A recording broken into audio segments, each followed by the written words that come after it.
Hello, I'm the Eternal Newbie. The extra L is for longevity, as in, I'm a little bit worried my longevity might be too good. I just got done playing with a character that gives Superstar a run for his money, and I'm not really annoyed. This could be a problem going forward. Have I really spent so much time around these spotlight players I've developed a tolerance for them? Anyway, before I tell you about this interrupting, drunken, rules arguing human, let's take care of some business. If you enjoy this video, check out my others. Also, likes, comments, and especially subscribes are totally amazing. Finally, I've got a Discord, a Twitter, and a video game channel where I'm currently running through Final Fantasy VI. All this info is in the video description if you want to check it out. I am not sure why, but I seem to meet the most interesting people while playing online. Don't get me wrong, 90% of these people are cool cats, but the other 10%? Let's just say I missed some really standout players. Today's subject is no different. This guy was like death from 1,000 cuts, then being doused with lemon juice. Lots of little things, and some not so little things that added up to one big nightmare player. For some reason, this just doesn't seem like enough anymore. I think I may be having an existential crisis here. Why bother? I don't get it. I counted 5 separate spotlight characteristics in this guy. I should be like a kid in a candy store. Or me in a candy store. You take 5 spotlight players and put them together, you get this guy. He is the Voltron of spotlight players. It should be more than enough, but I am just not feeling it. Well, I guess I'll just end it here. Have yourself a great day. And wait a second, I got it. Let's play a game. Ladies and gentlemen, welcome to Find That Fake. The game where you are presented 6 spotlight qualities of one player. 5 are true, 1 is fake. Can you spot the fake? Stay tuned, we'll tell you the answer at the end of this program. First, some info about the party. We had 2 wizards, a ranger, me playing a rogue, and this guy, a fighter whose main characteristics seem to be he's always drunk. Oh, and he's a pirate. I knew this because he told us at least 10 times his character would be drunk all the time during the first 10 minutes of the game. Let's call the fighter Pegleg Pierce. Pegleg because he's a pirate, and Pierce because I've been watching a lot of Community lately. If you haven't seen it, I recommend it. Great show. We were sent to gather some fey blood for a wizard with a few caveats. First, it couldn't be from elves or anything common like that. It had to be from something different, like a satyr or a dryad. Second, it had to be given freely. That's enough background. Now let's get on with the game.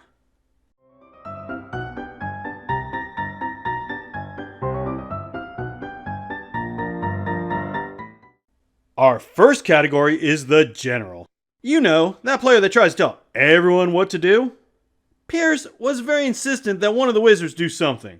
I don't remember exactly what, but he sure brought it up more than once. His generaling happened a couple of times, so it's really nothing to write home about, mainly because Pierce left the game after a couple of battles. This is directly related to the next major habit. Not only did Pierce think he knew better in battle, he thought he knew the rules better.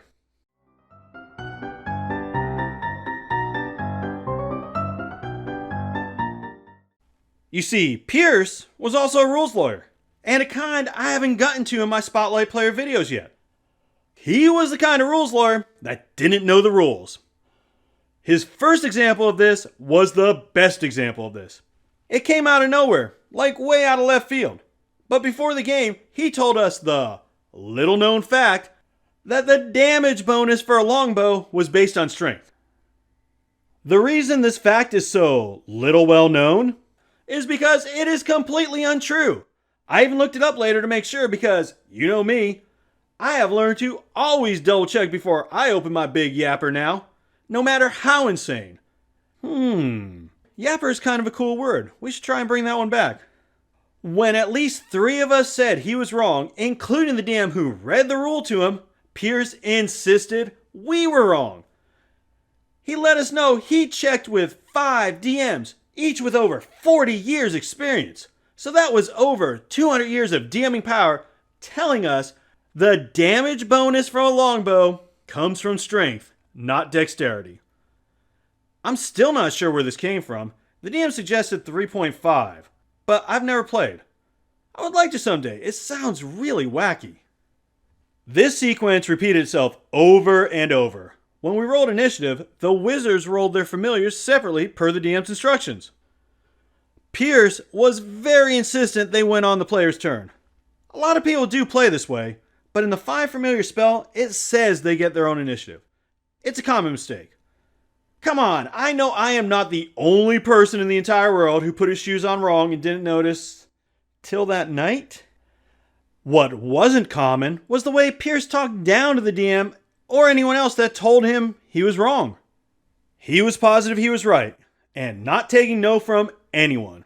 You know, like Gandalf didn't take no from the Balrog. Take a look at the spell. It is right there. When it was pointed out, he didn't like it much, but he did concede the point. He'd argue other things like how much sneak attack damage I got on a crit, or if he could use the help action with a toolkit he had no knowledge of, stuff like that.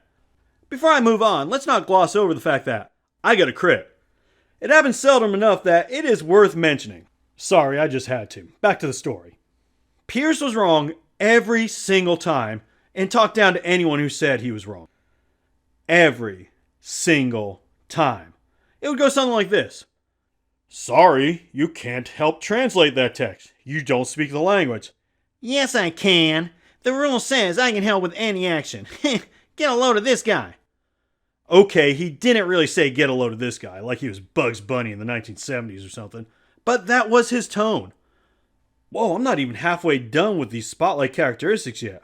I don't want to split this video, so I'm going to pick up the pace. There are many other examples of him arguing, but I'll just move on to the next thing. I will say in Pierce's defense that when he was given evidence that he was wrong, he would concede it and move on.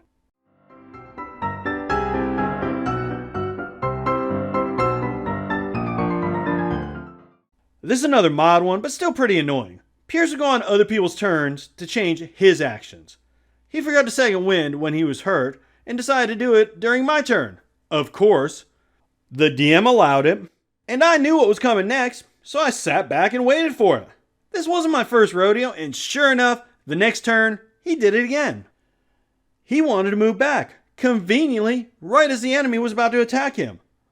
Like I said, we only got to have 2 combats before he left, so this didn't happen that often.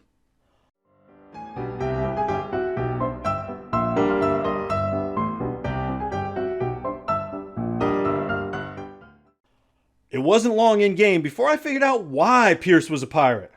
He wanted explosives. The entire reason he chose the pirate background was to have pirate grenades. Because, after all, he totally deserved to start with better equipment than everyone else. When the DM told him he couldn't, he did the next logical thing. He changed his background so he was still a drunken pirate, but one whose family owned a brewery. He did this right in the middle of getting our mission. Now, he can get cheap liquor to make Molotov cocktails.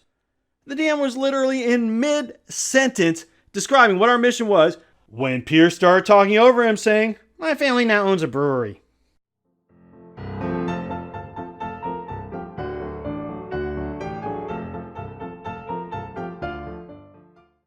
Pierce is, of course, an amazing fighter, despite being drunk all the time. And I mean all the time. When we stopped at a tavern, he bought like 7 bottles of rum. He'd finished 2 or 3 of the bottles by the time the first battle rolled around. During his first turn, he describes his actions like this. I'm paraphrasing a little bit, but I got the spirit down exactly right of what he said. Pierce moves with a sudden gracefulness that surprises you. You are in awe of the smoothness of this man who has been drinking since you met him. That's right. Pierce's flaw wasn't actually a flaw. It's all a ploy. Pierce is actually good at just about everything.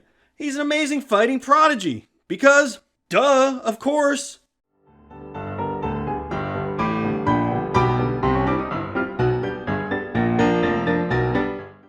This one was by far the worst. What's the biggest lion in Voltron? The black one, I think? That's where we are, people. In a game like this, I like to take notes. even if it's for a one-shot. Before long, my notes changed into notes for this video. Looking over them, I wrote one thing 7 times over the course of this 3-hour game. Pierce never stops talking. Never. I would say the man's mouth is the opposite of a black hole. Instead of nothing escaping, nothing is kept in. It didn't matter who was talking, or what they were talking about. Old Pierce had no problem talking over them, especially the DM. It was uncanny. This game was played over Discord. That means there is going to be some overlap in talking. It's inevitable in the best of times. These were not the best of times. Didn't matter who was talking and what they were talking about, there was about a 50% chance Pierce was going to interrupt them, often for something not at all related. Strike that. Always for something not related.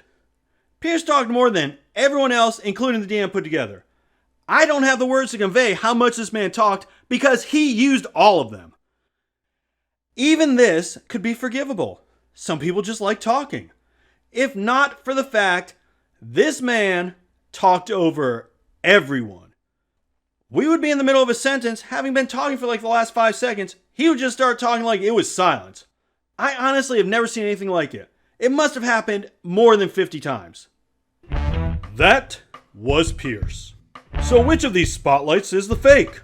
Was it the warmonger? Perhaps the hidden master? Maybe the time traveler? It couldn't have been the interrupter, could it? What do you think? Can you find that fake?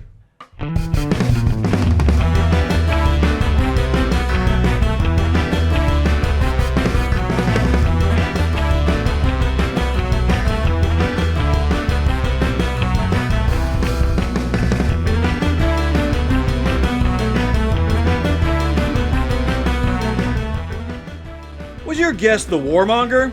You are absolutely wrong. It was the time traveler. Pierce was many things, but a time traveler was not one of them. Thanks for playing, and we'll see you next time on Find That Fake! Have you ever met a Pierce? Tell me about it in the comments. How do you deal with players like that? I'll admit my strategy of sitting back and taking notes is probably not the best way. And hey, since you stuck it out this long, you must be a true member of the Newbie Nation. Either that or you're using this video to put your kids asleep. Either way, how's about hitting that notification button? Thanks for watching, and as always, play your character. Don't let your character play you.